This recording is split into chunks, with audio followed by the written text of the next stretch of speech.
Shabbat Shalom, everyone. Wherever you are watching, I bring you greetings from the United States. I am Moreh Matan, Pastor Matt McKeown, and it's wonderful to be back with you this Shabbat for Treasures of the Torah. This week, our parasha, our Torah portion, is Toldot.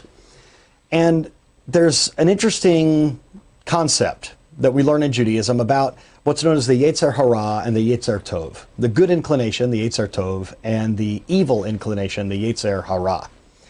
Now, in my teaching in the first year, in year Aleph, in Yeshivat Shuvu, I talk about this, about an inner struggle, and how we all have this inner struggle. Yetzer Tov versus Yetzer Hara. Who is going to win? It's like a competition. It's like a wrestling match. We might look at this in the Brit Hadashah, in the New Testament, where the Apostle Paul, Rav Shaul, says, the flesh and the spirit. We have these two things that are warring back and forth. Well, in this week's Torah portion, we learn about how Rebekah has an inner struggle of a different kind. The inner struggle with the twins that are in her womb. Now, she actually thought that this might be an inner struggle of herself, of her good inclination and evil inclination. And let me explain to you how this went. First of all, our key verse is going to be Genesis 25:22, where it says, the children, this is Jacob and Esau, Yaakov and Esav, the children struggled within her, and she went to inquire of Hashem. Now, Rashi says, well, what did she inquire? That he would tell her what would happen in the end. Now, let me read this to you. This is a commentary in the collection of commentaries known as the Wellspring of Torah. And this particular commentary comes from Rabbi Simcha Bonim. And it says this: we are told that whenever Rebekah passed a Jewish house of study, Jacob would move convulsively in an effort to emerge. However, whenever she passed a pagan temple, Esau would strain to emerge. Rebekah thought that she was only bearing one child, and therefore she assumed that the convulsive movements she felt within her when she passed houses of study and heathen temples were indicative of a struggle between the good impulse and the evil impulse in the child that she was going to have. Sometimes she thought the evil urge won the day and the child wanted to rush out and worship idols. And at other times she thought the good inclination had gained the upper hand so that the child wanted to emerge and go to yeshiva to study Torah. Naturally, Rebekah was anxious to discover what would happen in the end, as Rashi says. And she wanted to discover the outcome of the inner struggle that she thought was taking place within her child. Good or evil, which of the two would strike the final blow and emerge as the victor? Throughout our lives, a war against our evil inclination is waged. Sometimes we will win, and at other times the evil within us will gain the upper hand. Regardless of temporary reverses, we should see to it that we are able to strike the final blow and emerge as the victor in the struggle. I think this is absolutely brilliant, and I think it's so well said by this rabbi. So imagine, it's not that there was one child in the womb and it was a struggle within that one child, but rather it was two children. Jacob, who wanted to go to the houses of study, and by the way, when it says there in the English, in the book of Genesis, that Jacob was a man who dwelt in tents, a lot of times we think this means, at least in Western culture, that he was a bit of a homebody. He was kind of a mama's boy, for lack of a better term. But to dwell in tents, a man who liked to dwell in tents, this literally means to be involved in the house of study.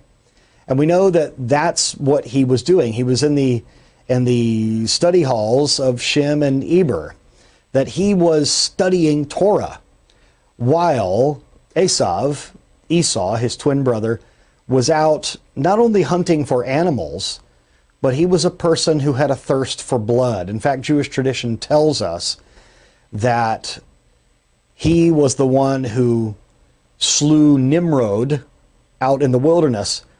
And it was after this murder that he came in and was asking his brother about the particular stew that he was eating. In fact, we know that this stew of lentils is a mourner's dish. They are mourning the death of Avraham Avinu. So Jacob and Esau, Yaakov and Esav, there's a struggle there. There's a difference of who they are at their core. And it's a struggle to know, number one, who will win, or perhaps number two, how there can be a reconciliation. You see, in Judaism, Yaakov, Jacob, is a symbol of the Jews. And Esau, is a symbol of Christianity. Now, this reconciliation that needs to happen in the last days is something that we are actively a part of. For instance, we could look at the relationship that I have with our rabbis. They are Jewish, I am a Gentile. And we have this relationship where we're trying to make a tikkun. We're trying to make a rectification because Jacob is missing something, namely the Messiah, and Esau is missing something, namely the Torah. And so the two must come together, or as Rabbi Shapiro likes to say, meet in the middle. And this is so important. It's so important for us to understand. It looked like at one point they were going to reconcile because we see a kiss on the neck between them. But our sages tell us that this kiss was not genuine, that it was really attempting to be a bite on the neck, an attempt to injure or kill even. There was a time that we're going to talk about in future lessons where it looks like that Esau is going to go with Yaakov. But he only does it for a little bit. He doesn't fully go with him. And that is one of the things that's so eloquently borne out in the book, The Rivka Remnant, that Rabbi Shapiro has most recently published. It's something that we must understand. This struggle between Jacob and Esau, between Judaism and Christianity, has been going on for a long time. And there must be a rectification. There must be a tikkun. There must be a healing that comes. There must be a recognition that each one has something that the other needs. And there must be the humility in order to, number one, admit that, and number two, to take the necessary action to make it right. You are a part of this journey. If you're watching this, whether you are Jewish or whether you are Gentile, you as a follower of Yeshua the Messiah have an obligation to play the role that you're meant to play.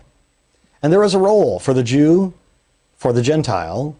There's a role for the Messianic Jew, for the normative Jew, for the Gentile Christian. There's a role in the last days for all of these parties. In order to bring the redemption and the return of King Messiah, we must all do our part. And we need to pray that just as the inclination of Jacob was to want to emerge when they passed the house of study, and for Esau to jump out when he passed the house of idol worship, we need to work toward strengthening our good impulse and work toward trying to subdue our evil impulse. It is brought down in the Tanya that there's this one known as the Ben-Oni, or sometimes pronounced the Benoni, the one who is the middle, the one who is not wicked, he's not righteous, but he's kind of somewhere in the middle. And the Tanya tells us that it is good to be that type of person, to not think of yourself as too righteous, to not think of yourself as too wicked, but to be in that position where in humility you have a firm grasp on who it is that you are. And that in that position to take this battle between the good impulse and the bad impulse and to truly be victorious. Remember what Hashem said all the way back when another couple of brothers were having an issue, Cain and Abel. Remember this: sin is crouching at your door, and you must subdue it. You must overcome it. And that my brothers and sisters, is what Judaism is all about. To proactively do the good. And in doing so, we are staving off the bad. I hope this lesson has been a blessing to you.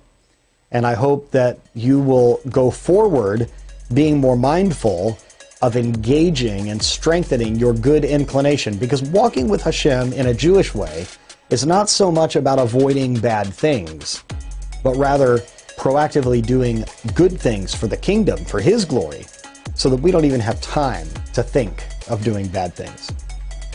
All the best to you and your family. Shabbat Shalom.